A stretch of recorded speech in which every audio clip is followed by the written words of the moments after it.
ఎవరు డబ్బులు ఇచ్చినా తీసుకోండి, ఎందుకంటే మీ పేరు చెప్పి సంపాదించుకున్న డబ్బులే.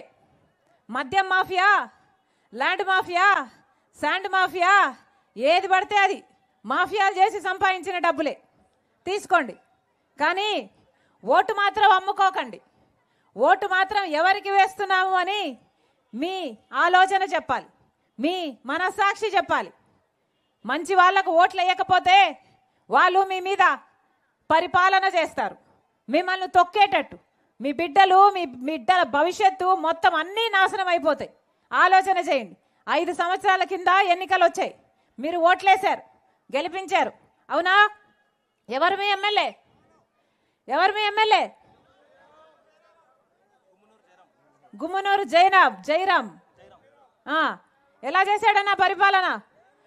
5 సంవత్సరాలు ఏమైనా పనికొచ్చాడా? ఏమైనా చేశాడా మీకోసం? ఆలూరు నియోజకవర్గం కనీసం ఒక్క ఇంతన్నా అభివృద్ధి చెందిందా? ఒక్క ప్రాజెక్ట్ అయినా పూర్తి చేసుకున్నారా?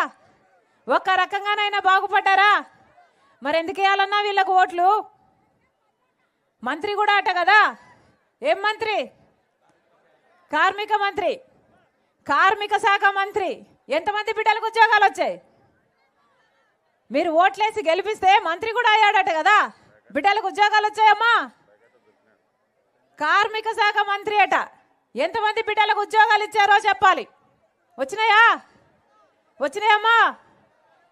ఇప్పుడేమో ఇక్కడ పనికిరాడని పక్కన ఎక్కడో గుంతకల్లో వేశారట కదా. అంటే ఒక చోట చెత్త తీసి ఇంకో చోట వేయడం అన్నమాట. ఆ క్యాండిడేట్ మంచోడైతే మళ్ళీ ఓట్లు పడేటట్టయితే ఇక్కడే నిలబెట్టవచ్చు కదా, మళ్ళీ పక్కన ఎందుకు పంపించాలి? ఇక్కడ ఫెయిల్ అయ్యాడనే కదా ఇంకో చోటికి పంపిస్తున్నారు. ఆలోచన చేయండి. ఎవరికి ఓట్లేస్తున్నాం, ఎందుకు ఓట్లేస్తున్నాం అని ఆలోచన చేయండి.